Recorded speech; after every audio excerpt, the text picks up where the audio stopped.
when I asked Les what I should talk about, I said, are there any topics off, anything off topic that I shouldn't talk about? He said, Dave, just the usual, nothing about, religion or politics. So here we go. This was a picture of Donald Trump driving down the highway on the way to his latest campaign. And this is actually what they think the White House is going to look like if Donald Trump gets elected.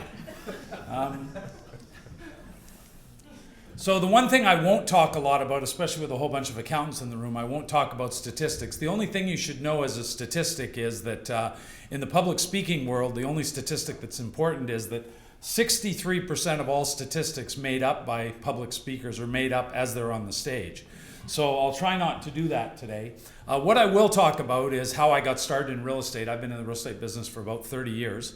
And back in 1989, we bought our first apartment building in Calgary. This is what the building looked like.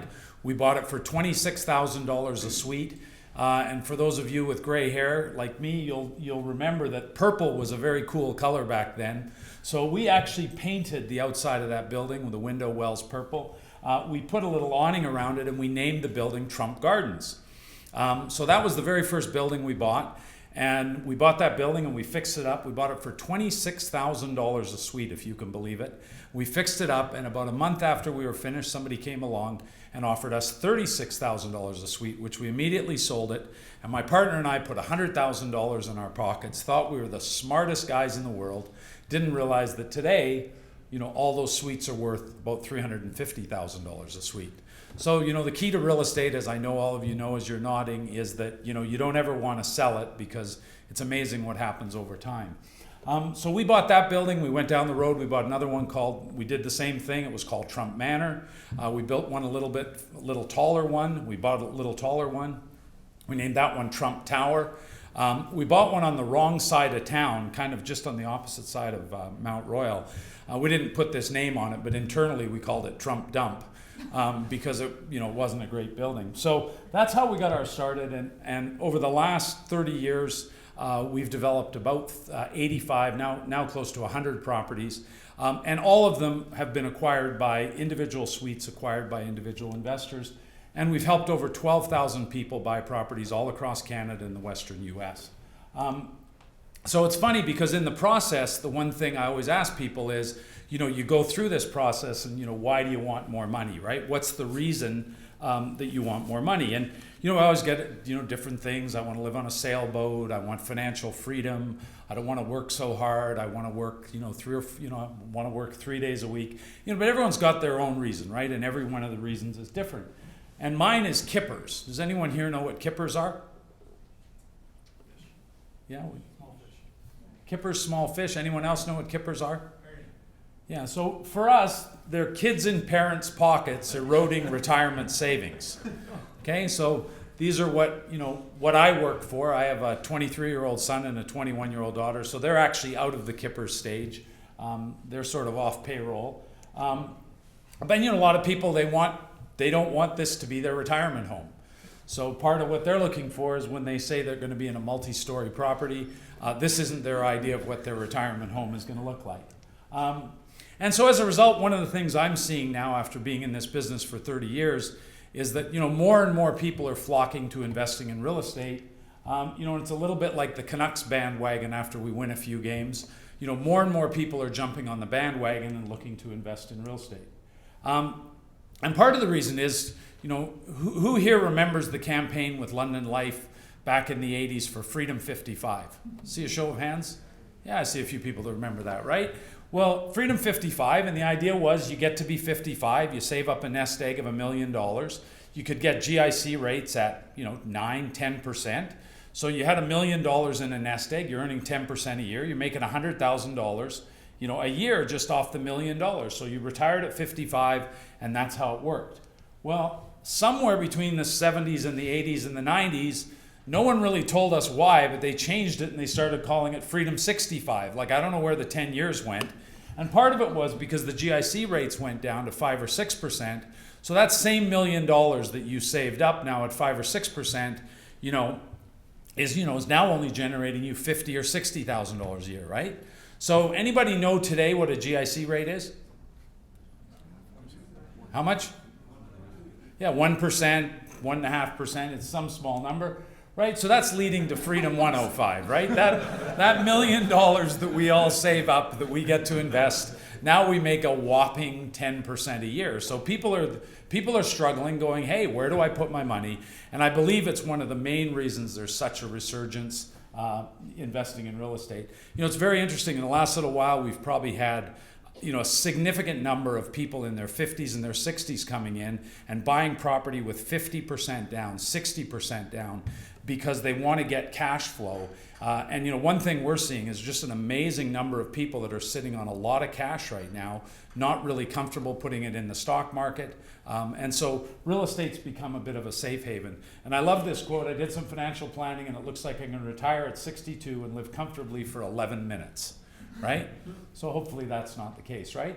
And I give quite a few talks at universities, and I talk about the power of investing in real estate. And I've really kind of simplified it down to 3 slides, right? You buy a property today for $200,000. You get a $150,000 mortgage. And if all you do is buy a break-even property over the next 25 years, your tenant's going to pay down your mortgage.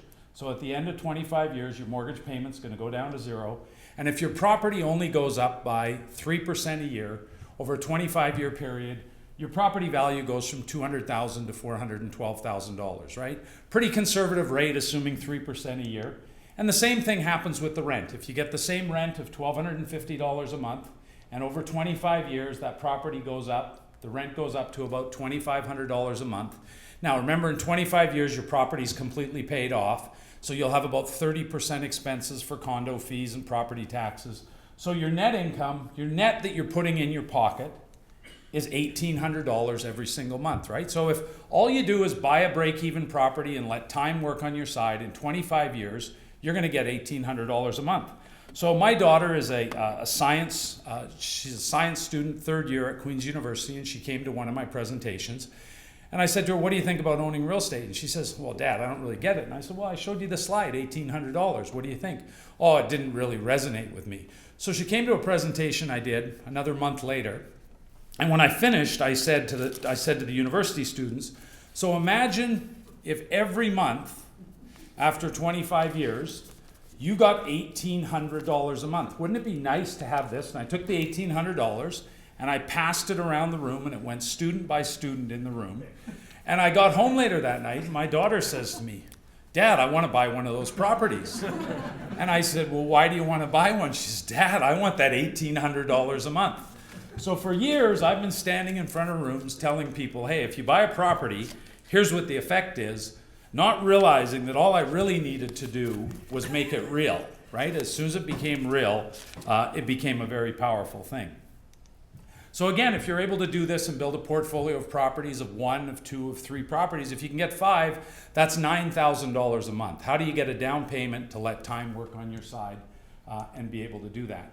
So the crazy thing is if everybody knows why real estate is so good, then what holds people back, right? And the biggest thing is fear. There's no question people are fearful. They don't understand it. But really, it's unsure of where to buy and what to buy. No one wants to deal with the tenants and the hassles. And people are unclear about what they're able to get financing for.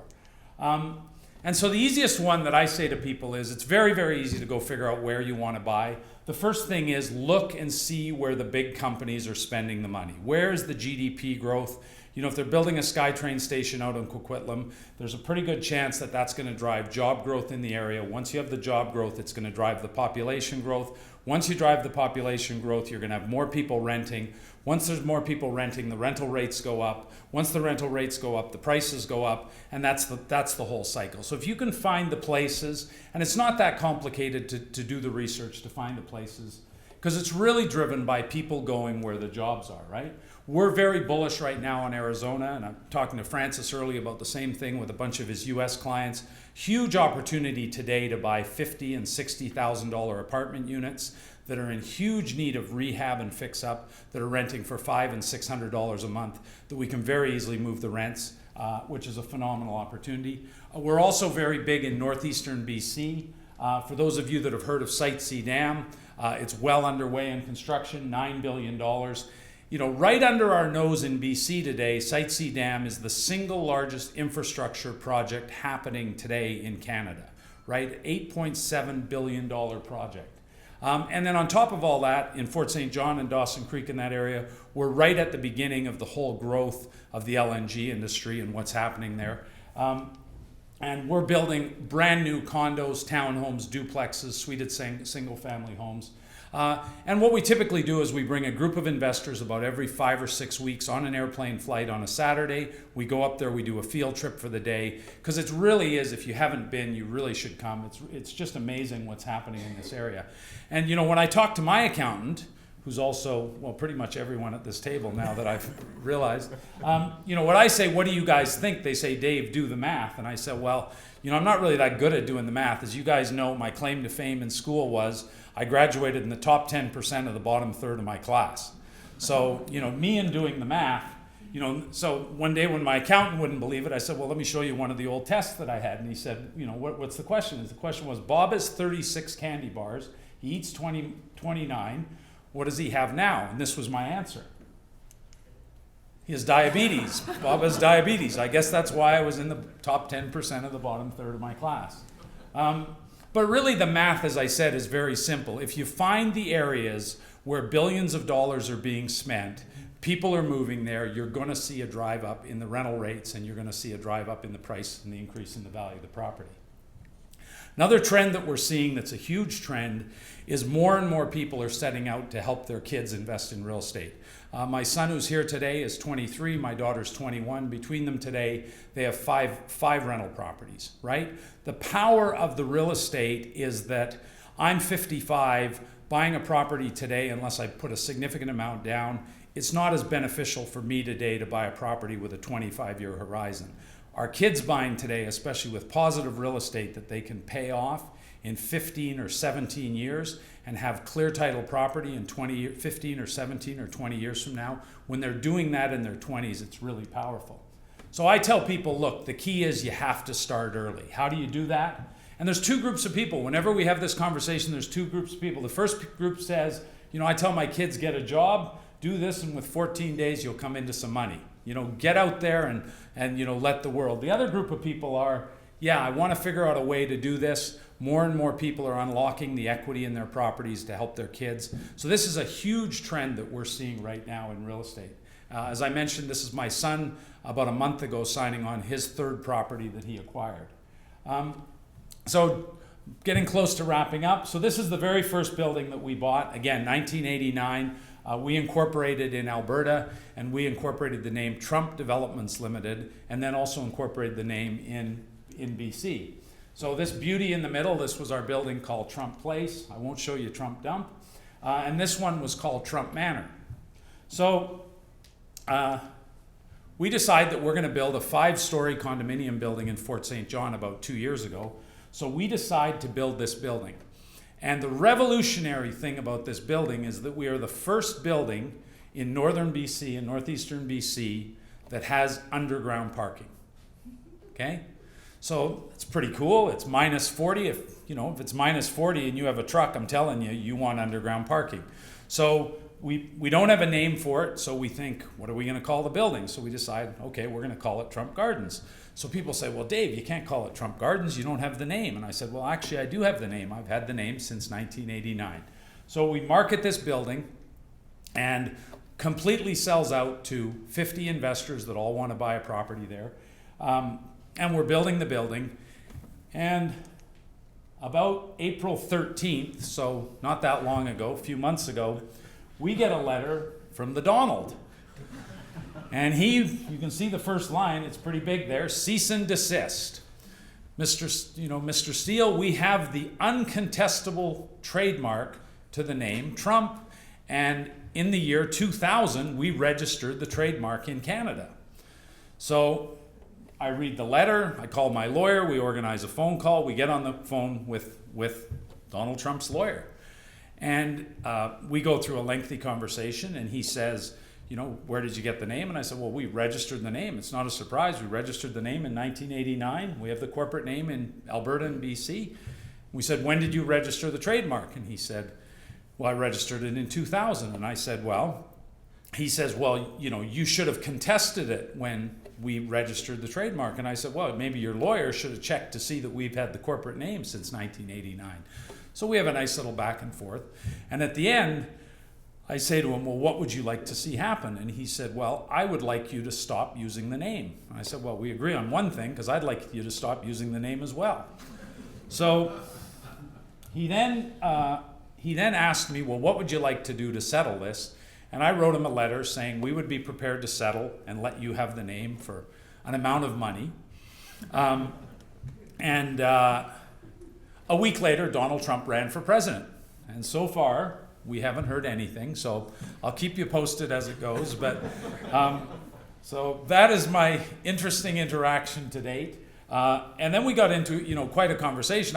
Like I said to him, I said, I think it's very exciting. You're building a 70-story tower with a swimming pool on the roof. It's very cool. I mean, we are building underground parking in Fort St. John. He didn't find that funny either.